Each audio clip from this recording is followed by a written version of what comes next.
everyone, welcome back to this week's STEMcast podcast. Today we are joined by Revive F1 team. This is going to be a little bit interesting to film because I'm actually in the team, so I'll start by talking a bit about kind of my role in it so we can get to the interviewing bit sooner.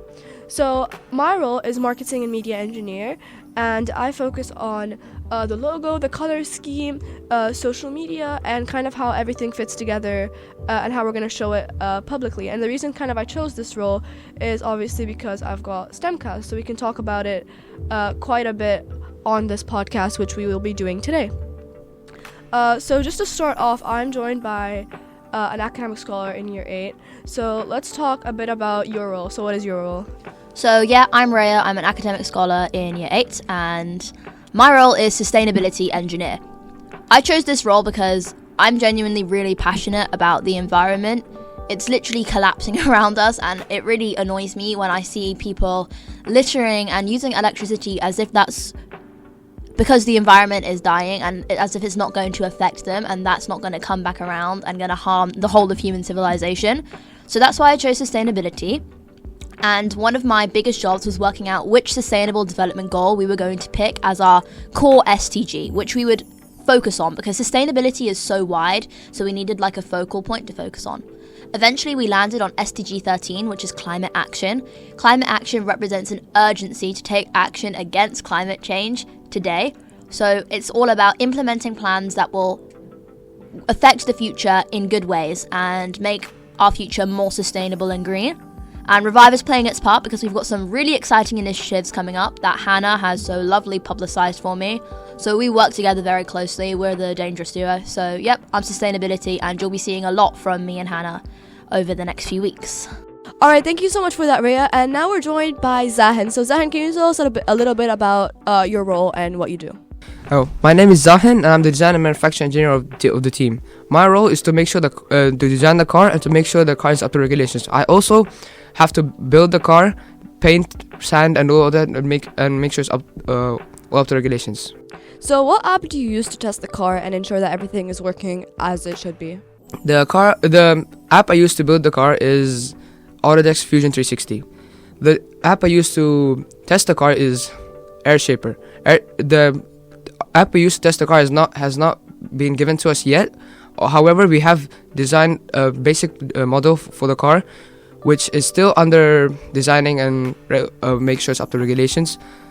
And I spent around 4 months on it. It took me a long time. I recommend using YouTube videos to help you start with the basics of Fusion 360.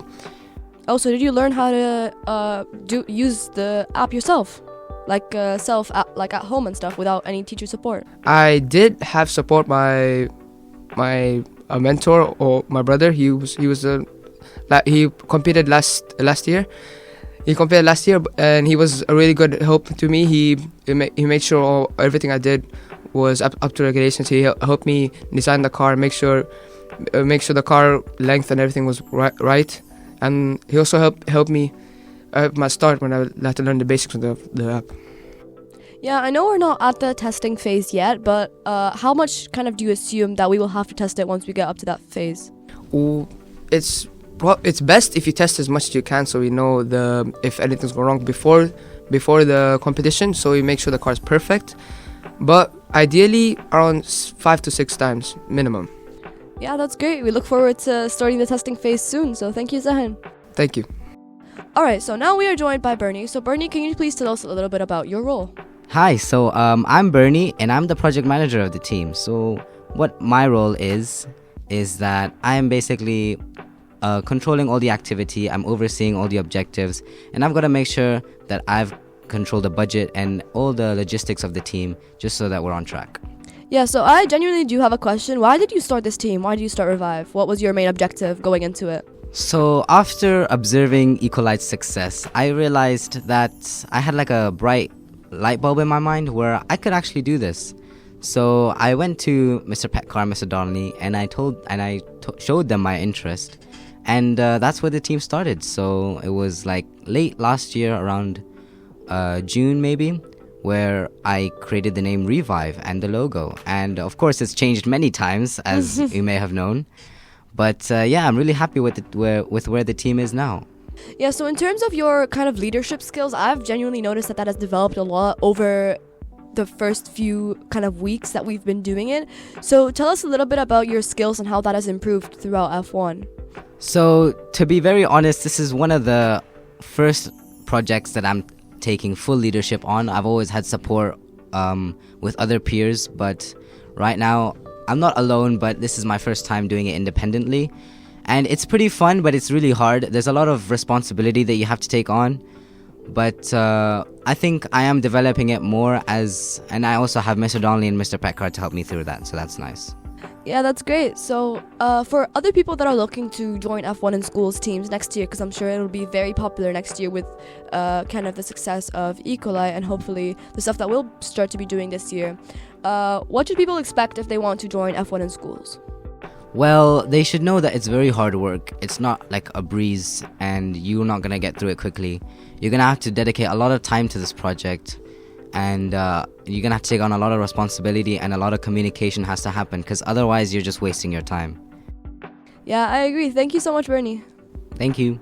Alright, so now I am joined, last but not least, I'm joined by Hadi. So Hadi, tell us a bit about your role and what you do. Hello, I'm Hadi. My role is quality assurance engineer, and what I contribute to the team is I make sure the car is up to spec. I make sure that the team is within regulations, and everything we do is connected to our STG, and to make sure that we don't lose points for anything wrong we do.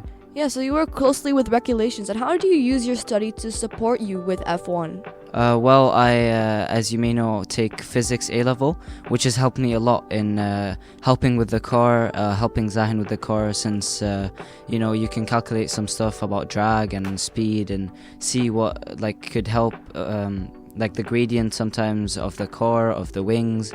This has helped a lot, to make sure that the car is as fast as we could possibly make it.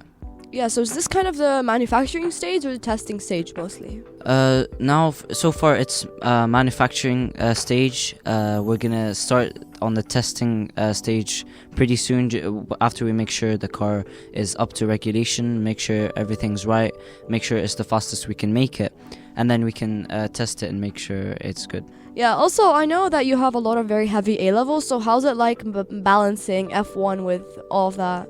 Well, it's hard. There's no sugarcoating it. It's hard, but I've always loved F1, and to have that passion, it's really helped me to care about this role and be able to work hard with my team to succeed. Yeah, and also correct me if I'm wrong, I think a lot of the stuff that you do in your current A-levels, such as physics, you apply in a few things, not everything obviously, but a lot of the things that you do can be applied, so you kind of see the real world implications of it. Yeah, exactly. It's very nice to see stuff that you're taking in physics and maths and see them being applied into real life and you actually using them to make something. Yeah, alright, thank you so much for coming on. Thank you. Thank you so much, guys, and I hope you enjoyed listening to this podcast. I hope we will be on once more to give you some updates on everything that we've done.